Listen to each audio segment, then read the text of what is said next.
Hello, my name is Steve. Welcome to Essay. A teenage girl was killed in her home and later found by her mother.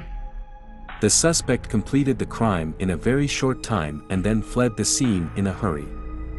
Although a lot of physical evidence was left on the scene, the identity of the murderer is unknown. This is the unsolved case in Japan, the Hachinohe schoolgirl incident. The story takes place in Aomori, Japan. The county is located in the north of Honshu, facing the sea on three sides. Located in the southeast of Aomori, Hachinohe is the second largest city in the prefecture and ranks among the top cities in Japan for its aquatic product production. About 330,000 people live here. The protagonist of the story, Sumiko Wakahana, was born in 1989. For the convenience of the narrative, we will call her Sumiko. Sumiko, 14, loves ballet and dreams of becoming an actress in the future. This year Sumiko is a sophomore at Hachinohe Shiritsu Daini Junior High School. Sumiko's home is located in an alley in downtown Hachinohe, a densely populated area. Her home is a one-story bungalow. There are 5 members of the Sumiko family. Her father is 47 years old, busy with work and often goes on business trips. The mother, 46, is a paramedic at a local hospital. The eldest brother is 21 years old and usually works in other places. The second brother is 16 years old and studying in high school. Sumiko is the youngest in the family and is currently in the 2nd grade of middle school. Because her father and eldest brother often go out to work, they only come home occasionally. Therefore, there are usually only 3 people in the family: mother, second brother and Sumiko. In addition to the usual schoolwork, Sumiko also participates in some additional activities. Wednesday is the busiest time for Sumiko. In addition to participating in the school's track club after school, she also went to practice ballet. However, no one would have thought that on a Wednesday evening, Sumiko suffered an unprecedented catastrophe. October 27, 1993, was a Wednesday. The sun is shining outside is a rare good weather. At 7:25 in the morning, Sumiko went to school as usual. The mother and second brother also went out later, and the family started their busy day. In a blink of an eye, it was 2:25 p.m. As the bell rang for a while, it was time to dismiss. The students began to leave the school one after another, and it was Sumiko's turn to be the student on duty. She and several other classmates played in the classroom while cleaning the classroom. Since it was a Wednesday, Sumiko's track club had an event at 3:30 in the afternoon. So Sumiko came to the location of this day's activity after doing her duty in the classroom. Sumiko then started running with the rest of the club. Sumiko likes sports very much, and she enjoys running under the blue sky and white clouds. At 5:45 p.m., Sumiko ended her school track and field club activities and left the school with 2 classmates. The 3 of them used to take a detour to a grocery store near the school at this time every Wednesday to see if there was anything delicious and fun there. This day is no exception. But Sumiko said to 2 other classmates on the way, "I have to go home before 6 o'clock." The 2 classmates had a good relationship with Sumiko and knew she was going to ballet later every Wednesday. But they used to go to the grocery store together at this time every Wednesday. "There is still plenty of time, why are you so anxious today?" The 2 felt a little weird, so they asked Sumiko why, but she didn't answer. At 5:53 p.m., 3 people came to the East Japan Railway, Han Hachinohe Station. Let's look at the map. Here is the location of Sumiko's school. Here is the location of Han Hachinohe Station, the 2 are about 1 kilometer apart. This is the location of Sumiko's house, which is about 700 meters away from Han Hachinohe Station, which is not too far away. Since the 2 classmates needed to take the MRT home, Sumiko separated from them here and started going home alone. The time came to 6:23 in the evening. Sumiko's mother finished the day's work when she came to the door and saw the light in the house. She knew Sumiko should go home. Then her mother quickly noticed that the glass on the door was shattered, and there were still shards of glass on the ground. It made her feel weird. She quickly took out the key and tried to open the door, but found that the door was not locked. Then she opened the door immediately. There was a long bloodstain in the hallway of the house, which made her terrified. She hurried into the various rooms of the house to check. When she came to her bedroom, she saw her daughter, Sumiko, lying on the ground with a cushion covering her lower body. The scene was miserable. The mother ran out of the house against the grief and came to the neighbor's house to ask for help. At 6:25 in the evening, the neighbors helped to call the police. Police arrived at the scene at 6:38 p.m. with sirens blaring. The police immediately blocked the surrounding roads and strictly prohibited people from entering. The victim, Sumiko, 14 years old, suffered several stab wounds. The fatal wound was a wound to the heart, and the cause of death was excessive blood loss. Sumiko had cloth tape over her mouth, her hands were tied behind her back, and she had a shallow wound on her left knee, not a stab wound. She was wearing a school sports uniform on her upper body and a mat cover on her lower body. Her pants were by her side, but her body was not violated. A kitchen knife is placed beside her right foot. The time of death is presumed to be between 6 p.m. and 6:23 p.m. This is a schematic diagram of the interior of Sumiko's home. There is an independent courtyard in the home. Here is the location of the entrance. After that is a long corridor. Several shoe prints were found in the corridor, as well as obvious friction marks, one of which was the most obvious bloodstain. The blood at the scene was tested to belong to Sumiko. Shoe prints found in the home did not match the shoe size of family members, presumably left by the suspect. On the right-hand side after entering the door is the kitchen. There is no trace of fighting here, but a kitchen knife is missing. After entering the door, on the left side is the second brother's bedroom. The toilets and bathrooms are in this location, and they are clean and tidy, and no signs of fighting or vandalism have been found. Sumiko's bedroom is deep in the hallway. On the bedroom bed lay her school bag and house key. Here is the location of the living room. There was an empty coffee can on the table inside, with 2 cigarette butts in the can, and some saliva residue was found on the cigarette butts. There is also a roll of cloth tape next to the coffee can. By comparison, this is the same type of cloth tape on the Sumiko mouth. According to Sumiko's mother, no one smokes at home, and the cloth tape and coffee can are not household items. Police initially speculated that the items were brought by the suspects, but they did not pick up fingerprints on the items. This is Sumiko's mother's bedroom. Sumiko was lying on the tatami with her head turned in the bedroom, and found a kitchen knife next to her right foot. It was confirmed that this was the kitchen knife, but it was not the murder weapon that caused the wound on Sumiko's body. The suspect's fingerprints were not found on the kitchen knife, and the murder weapon was not found in the room. The glass on the door at the entrance was shattered, and there were more pieces of glass scattered outside than inside. It is presumed that the glass was broken by someone from inside the house. The 3 windows in the toilet, bathroom and living room are all unlocked. Police speculate that the killer may be a burglar.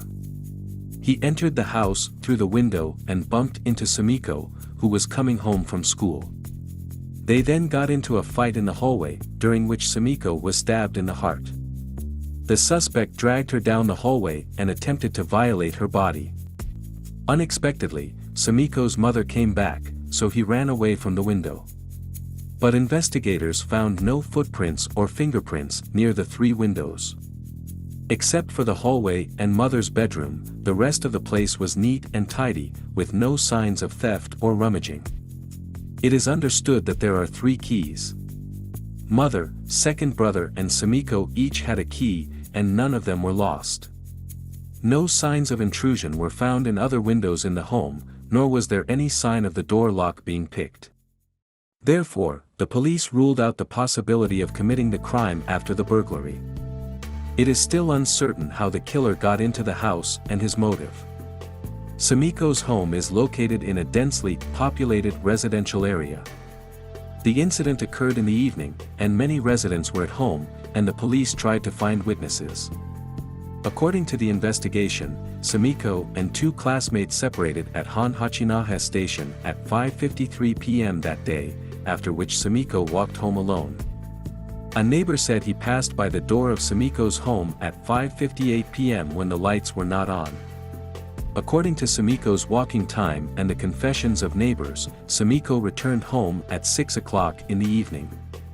16 neighbors near Sumiko's home said they heard glass breaking between 6:15 and 6:20 in the evening, and some people also heard a woman's cry for help. One of the neighbors said he immediately walked out of the house to check the situation after hearing the sound for help. But then no sound was heard, and the neighbor couldn't hear the direction of the sound, so he went home. Mother Sumiko came home at 6:23 p.m. Police and ambulance crews arrived at the scene 15 minutes later at 6:38. It is understood that Sumiko's mother usually comes home from get off work at 7:30 p.m. On the day of the incident, she was more than an hour earlier than usual and returned home at 6:23 in the evening. This is not in line with the usual time off work. Sumiko's mother said that Sumiko has ballet lessons every Wednesday at 7 p.m. The class is only 10 minutes away from home. Sumiko usually leaves home around 6:50 p.m. Due to a recent ballet performance, Sumiko's mother promised to accompany Sumiko to the rehearsal that day, so she came home from get off work more than an hour earlier. Sumiko's ballet costume is about to be delivered to home by the postman today, and someone needs to sign for it. At that time, Japan Post was not developed, and Sumiko only knew that it would be delivered on the same day, but did not know the specific delivery time. The costumes were also delivered shortly after the incident. Police learned that Sumiko had told her classmates that she would be home by 6 o'clock and that she would stay until 6:20. It looked like someone was waiting at home. The police then investigated Sumiko's relationships, but did not find out who she had an appointment with that day. There is a parking lot diagonally behind Sumiko's house, where some vehicles usually park. There are some residents on both sides of the parking lot, and one of the neighbors said that he has often seen a foreign car parked here in the past 2 months. The car sometimes took up their parking space, and he was always thinking about the owner of the car, hoping to talk to him when he had the chance. At 6:30 in the evening, he saw the owner of the car coming to the parking lot from the direction of Sumiko's house in a panic, and then drove away. Because it was late at that time, the neighbor's house was some distance from the parking lot, so he did not see the specific appearance of the man. All he knows is that the other party is a man, wearing a light white shirt and no tie. His car was a 1990 to 1993 yellow Mitsubishi car. There is a black pepper red lip ornament and a white mesh ornament in the car. After getting this clue, the police invested nearly 200 investigators to investigate suspicious persons and vehicles in the area during the time of the incident. In all, they surveyed nearly 1,000 people and tens of thousands of vehicles, but did not find the vehicle that the neighbors had witnessed. Investigators located a man who claimed to have visited the Sumiko home during the time of the crime. He chatted with Sumiko outside the house between 5:30 p.m. to 5:50 p.m. However, the two classmates who left school with Sumiko that day said they separated at Hachinohe station at 5:53, before Sumiko arrived home. The police then conducted a key investigation of the man, and later found that the man had misremembered the date. He wasn't near Sumiko's house that day. Apart from the suspicious man, the police did not find any other useful clues. So they investigated the origin of the two items found at the scene. Police found a coffee can with 2 cigarette butts inside. According to the investigation, the cigarette came from a Mevius brand cigarette. The cigarette is produced from Japan Tobacco Morioka plant. Released from July 1985.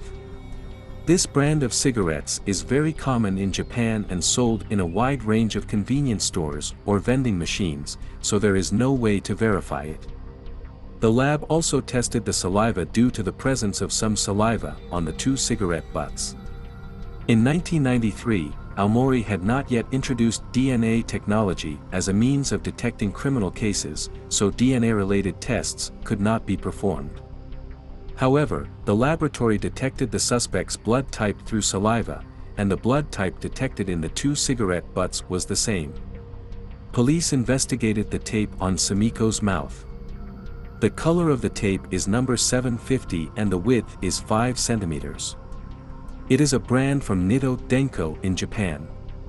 Only a local supermarket near Hachinohe station sells this cloth tape. A clerk in the supermarket said that the brand of cloth tape is more expensive than other cloth tapes, so not many people usually buy this kind of cloth tape. Only one man had bought it on the day of the incident and in the time before it. After some hard searching, the police found the identity of the buyer. The man, a 49-year-old employee of a company, bought 2 items in the supermarket on the day of the crime, a roll of cloth tape and some sashimi. However, he was not near Sumiko's house at the time of the incident. Not only did the man have an alibi, the cloth tape he purchased was also at home, so the cloth tape clue couldn't advance. Sumiko's fatal wound was a stab wound to the heart. One psychologist said that perpetrators usually do not specifically target the location of the victim's heart unless the person knows the victim and the two have a deep hatred. There was a coffee can on the table in the living room at the time of the crime, and 2 cigarette butts were left. This suggests that the killer may have been in the house for some time. A total of 120,000 police officers were dispatched in the case, questioning hundreds of people related to Sumiko, and visiting 800 nearby homes. They compared some suspicious individuals with footprints issued at the scene, but found nothing suspicious. In addition, police carried out investigations into people with criminal records throughout Hachinohe and targeted several people who lived close to Sumiko's home. But their suspicions were later ruled out. The police conducted an investigation into a neighbor who found a suspicious vehicle, which has not been seen since the day of the crime, and is most likely the suspect's car. They checked thousands of vehicles of the same model as the suspect vehicle registered throughout Aomori, of which 680 were yellow vehicles. But the strange thing is that these car owners were not nearby at the time of the incident, and the police could not find the yellow car that was parked in the parking lot that day. Due to the lack of clues, the case has become an unsolved one. This case has also aroused the attention and discussion of many people. There is a speculation that this was a premeditated crime committed by an acquaintance. It is presumed that the suspect carried out the crime with gloves, and the murder weapon was also taken away by him. The coffee cans, cigarette butts and cloth tape found in Sumiko's home were brought into the house by the suspect, and the knife that stabbed Sumiko was not found. If it is a burglary, he may have a knife on his body, but he is unlikely to wear cloth tape, and there is no trace of rummaging in the home. Proponents of this idea argue that Sumiko said that day that she was at home waiting for someone. The person she was waiting for should be the suspect. The two knew each other, but they were not familiar with each other, so Sumiko seemed concerned. It is presumed that after Sumiko returned home that day, because she knew there were guests coming. She put her school bag and keys on the bed in the bedroom, then went to the living room to wait for the guests. It didn't take long for the guest to arrive, and Sumiko opened the door for him and led him into the living room, where he sat and chatted for a while. However, this person not only smokes but also caresses with words. Since the two are not very familiar with each other, Sumiko feels a little scared. She ran to the corridor while the guests was not paying attention and wanted to ask for help, but she didn't expect the guests to catch up. Sumiko ran into the kitchen and grabbed a kitchen knife to protect herself. This explains why she has a kitchen knife on the right side of her body, which is also in line with her right-handed use. The suspect saw Sumiko with a knife and stepped forward to subdue her. When Sumiko tried to escape through the gate, she shattered the glass with her left knee. That's why Sumiko has a wound on her left knee. Police also believe the glass on the door may have been broken by Sumiko as she tried to escape. During this period, Sumiko also called for help, and the suspect covered Sumiko's mouth after seeing this.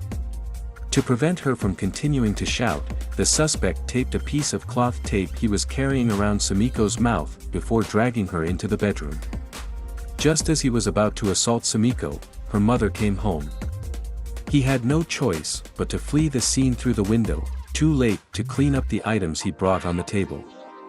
There is also speculation that Sumiko's father rarely comes home on weekdays. Sumiko's mother not only has to bear the heavy responsibility of raising two children, but also is responsible for the daily expenses of the family, and the family has some financial difficulties. The suspect probably seized on this and approached Sumiko's mother, and the two maintained a special relationship. To this end, the other party also bears the cost of Sumiko's ballet studies. Sumiko's ballet costumes just arrived home on the day of the crime, and the three may be ready to talk about ballet. As the time of this person's visit is uncertain, only approximate timings are provided. So Sumiko's mother told Sumiko to wait at home for 20 minutes and she herself would be home before 6:30. This created the opportunity for Sumiko to meet with the suspect alone. When the mother came home and found that her daughter was murdered, the first thing that came to her mind was that person. But she didn't say it because of her unusual relationship with that person. But these are all unfounded speculations. There is also a view that the owner of the unfamiliar car is the suspect. In other words, it must have been a premeditated crime. He was observing here 2 months in advance, and it was on this day that Sumiko came home alone. He took the knife and cloth tape and knocked on the door. These tools were not bought by him that day but were prepared months ago, so the police could not find them. Sumiko saw the other and turned to go to the kitchen to defend himself with a knife. During the period, the suspect closed the door, and there was a certain degree of fighting between the two. However, some people disagree with this speculation. Because since this person was premeditated, he must have maintained a certain degree of grudge with Sumiko or her family. But the police did not find anyone who had a grudge with the Sumiko family after investigation. There is also speculation that the suspect may be a resident near Sumiko's house. He knew people from the Sumiko family, but not very well. That day he saw Sumiko, who was going home alone, with a bad mind, so he brought some tools to Sumiko's house, intending to threaten her. A fight ensued after Sumiko invited the suspect into the house. Because Sumiko knew the suspect, he was afraid that the matter would be exposed, so he killed Sumiko. After committing the crime, he fled back to his home. When the police investigated the surrounding residents, he fooled around with his strong psychological qualities. But this kind of speculation still can't explain why Sumiko got home at 6 o'clock after school that day and had to wait until 6:20. The person who waited in these 20 minutes may be the murderer of this case. Japan's criminal procedure law stipulates that there is a 15-year statute of limitations for cases punishable by death, such as intentional homicide. The act has been amended twice since then. In 2004, the 15-year statute of limitations was extended to 25 years. In 2010, the statute of limitations for major criminal cases was abolished. As long as there is sufficient evidence, it can be retroactively permanently. However, the case occurred in 1993, and the newly amended act does not apply. The case expired on October 27, 2008, and it is meaningless to continue the investigation. It became another unsolved case in the history of Japanese cases.